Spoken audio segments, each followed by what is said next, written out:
untuk kelas malam ini membuat konten infografis untuk penjualan, kebetulan kita tetap dibantu dan dibimbing oleh Ibu Agnes, Ibu Dwi Agnes Natalia Bangun. Bu Agnes ini kalau yang mungkin tadi sore udah nonton, yang belum nonton saya jelaskan kembali. Bu Agnes ini adalah pengajar prodi desain grafis jurusan Teknik Grafika Penerbitan Politeknik Negeri Jakarta. Oke, selamat malam Bu Agnes.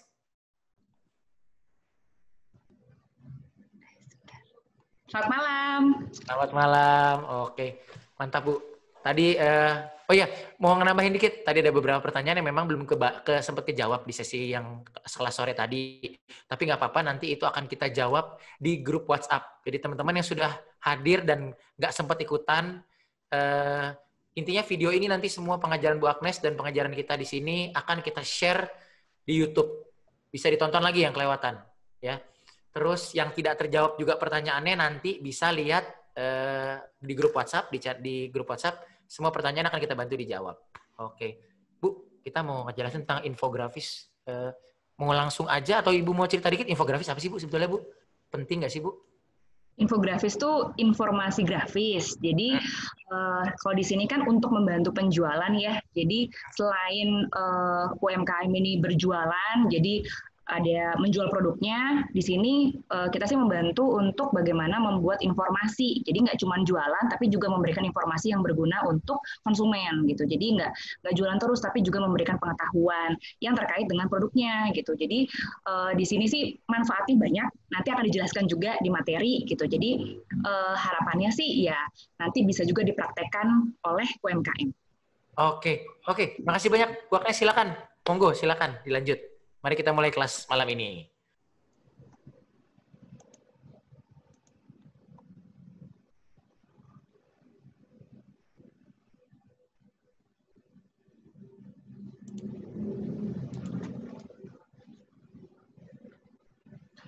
Oke, selamat malam Bapak Ibu sekalian. Untuk sesi kedua ini kita akan membahas mengenai membuat konten infografis untuk membantu penjualan. Gitu ya, di mana nanti di sini cakupan materinya yaitu tentang penjelasan apa sih infografis, kenapa perlu, dan seperti apa infografis yang baik, formatnya dan tipe-tipenya, dan bagaimana mendesainnya. Nanti juga akan saya demokan untuk membuat infografis dengan menggunakan PowerPoint. Kita langsung ke materi ya. Jadi di sini apa itu infografis? Di sini kalau dari bahasanya, kalau dari bahasa Inggris itu infografik gitu, yang terdiri dari kata information dan graphic. Jadi infografis itu informasi dan grafis. Sini adalah jenis gambar yang memadukan data dengan desain gitu. Jadi bagaimana menyampaikan data atau informasi dengan desain. Tujuannya membantu individu atau organisasi atau UKM di sini ya untuk menyampaikan pesan kepada audiens mereka secara ringkas. Gitu. Jadi ada pesan yang ingin disampaikan kepada konsumen. Juga berarti visualisasi data. Jadi data yang dipunya ini divisualisasi dengan pastinya menarik ya, dan yang akhirnya nanti ini disampaikan walaupun kompleks, walaupun banyak datanya, tapi bisa disajikan dengan cepat, ringkas gitu ya, sehingga yang memahami pun, konsumen yang baca pun bisa cepat nangkep gitu dan mudah nangkepnya. Jadi kalau di sini irisannya ini informasi dan graphic design, dia bagian dari visual learning, jadi pembelajaran secara visual. Jadi tidak hanya ketika memposting sesuatu misalnya di Instagram atau di media lain, tidak hanya jualan, tapi juga memberikan pembelajaran kepada konsumen. Kenapa perlu infografis? Di sini yang pastinya satu, menarik perhatian. Menurut LinkedIn, itu sekarang 4,6 miliar konten diproduksi setiap hari. Ini mungkin juga udah terasa ya buat Bapak Ibu yang mungkin punya Instagram, di mana timeline-nya itu akan terus bergeser karena ada ledakan konten. Jadi sangat banyak sekali konten sekarang yang bisa dilihat oleh konsumen, sehingga bisa saja meskipun mereka follow Instagram Bapak Ibu, tapi jika konten Bapak Ibu ini tidak menarik, dia akan tertimbun dengan cepat gitu. Jadi bagaimana akhirnya di sini bersaing dengan konten-konten lain gitu. Kemudian di tengah ledakan konten yang begitu banyak setiap hari, di sini membuat perhatian manusia tuh justru berkurang gitu. Jadi fokusnya orang ini, perhatian mereka ini turun. Ini kalau kata Microsoft, rentang perhatian manusia rata-rata turun hingga 8 detik. Jadi dalam waktu 8 detik, bagaimana konten Bapak Ibu ini bisa menangkap perhatian mereka sehingga mereka berhenti di feed atau konten Bapak Ibu untuk membaca lebih lanjut gitu. Sehingga di sini butuh infografis gitu ya. Jadi nggak hanya sekedar jualan, tapi juga memberikan informasi dalam bentuk grafis. Gitu. Jadi yang pertama menarik perhatian di tengah banyaknya konten yang begitu banyak. Kemudian yang kedua mudah dicerna, karena infografis ini sederhana, gitu ya. Informasi yang diberikan juga nggak banyak, nggak kayak kalau misalnya baca koran gitu ya, banyak banget informasinya, tapi dikemas dengan ringkas gitu tadi kan, sehingga yang baca juga mudah pahamnya. Nah di sini otak manusia itu memproses visual lebih cepat daripada teks. Jadi kalau hanya teks dibandingkan dengan gambar atau visual, ini orang lebih cepat baca gambar dibanding teks gitu. Kalau kata 3M, visual diproses 60.000 kali lebih cepat daripada teks oleh otak manusia, dan 90% informasi yang dikirimkan ke otak bersifat visual. Artinya ketika Bapak Ibu mengemas informasinya dalam bentuk visual, dalam bentuk grafis, ini akan lebih cepat dicerna oleh konsumen gitu. Kemudian otak manusia itu lebih suka informasi dikemas dalam bentuk cerita gitu sih. Jadi penyajian yang bercerita itu lebih disukai gitu. Jadi kalau kata OneSpot, 92% konsumen menginginkan iklan brand yang terasa seperti cerita. Jadi kalau seperti iklan ya, tapi ini agak out of topic. Kalau iklan yang bercerita, misalnya kayak iklan-iklan Thailand gitu ya, itu kan biasanya kan nggak cuman ngasih lihat produk, jualan produk, nggak, tapi dia dikemas dalam bentuk cerita gitu, sehingga yang nonton itu kayak berasa nonton film gitu, nggak berasa disuguhi iklan gitu ya. Kemudian yang ketiga, shareable, mudah di-share, mudah dibagikan. Jadi infografis yang mudah dipahami setelah dibaca dan memang nggak nyita banyak waktu ya, kalau memang dia bermanfaat, ini katanya Jason Fowles, bermanfaat bagi konsumen tersebut, ada kemungkinan mereka akan membagi dengan jaringan mereka. Mereka akan share ke mungkin repost, mungkin share ke grup WhatsApp dan segala macam, karena memang kontennya ini berguna, insightful gitu. Kemudian yang keempat, bisa meningkatkan hasil pemasaran. Ini kalau katanya Grafiku, unggahan infografis di media sosial ini yang berguna tadi ya, berguna, bisa memberikan pembelajaran, ini dapat membuat netizen mengunjungi laman bisnis. Misalkan kalau dia muncul di timeline untuk mengetahui lebih lanjut, misalnya ya, dia bisa ngeklik dan akhirnya masuk ke akun Instagram Bapak Ibu. Kemudian juga menstimulis netizen untuk like, comment, dan share.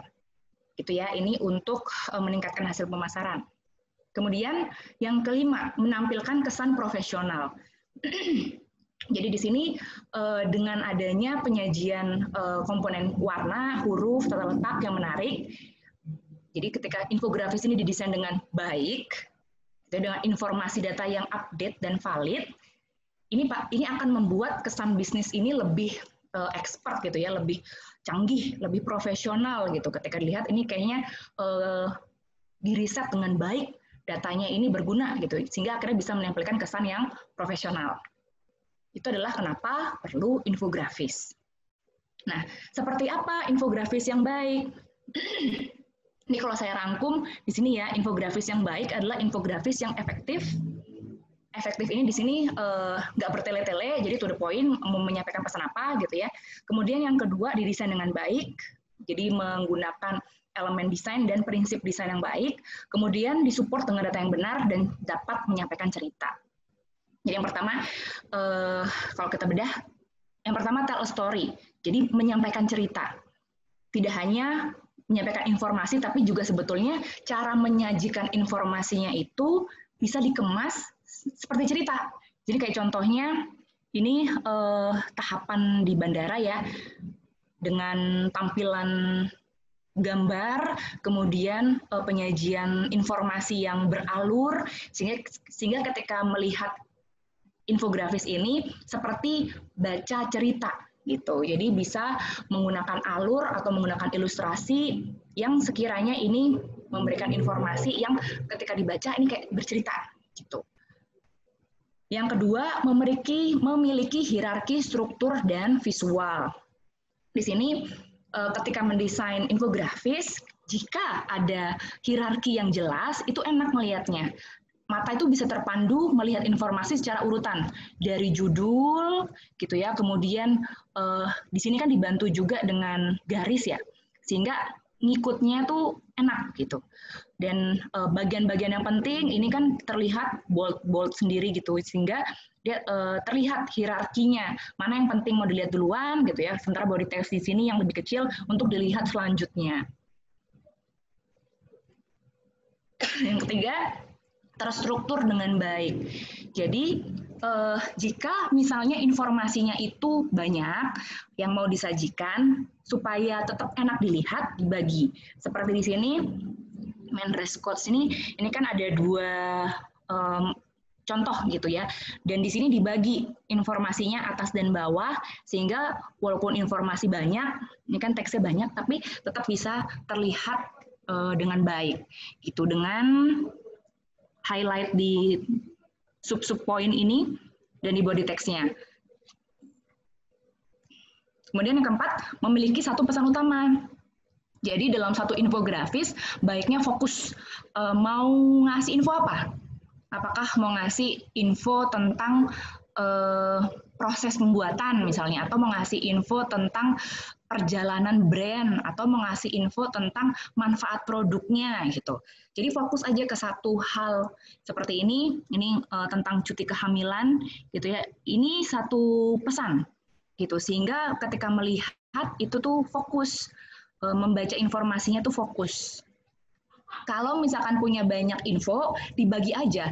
Jadi misalkan punya 3 info, berarti dibagi menjadi 3 infografis.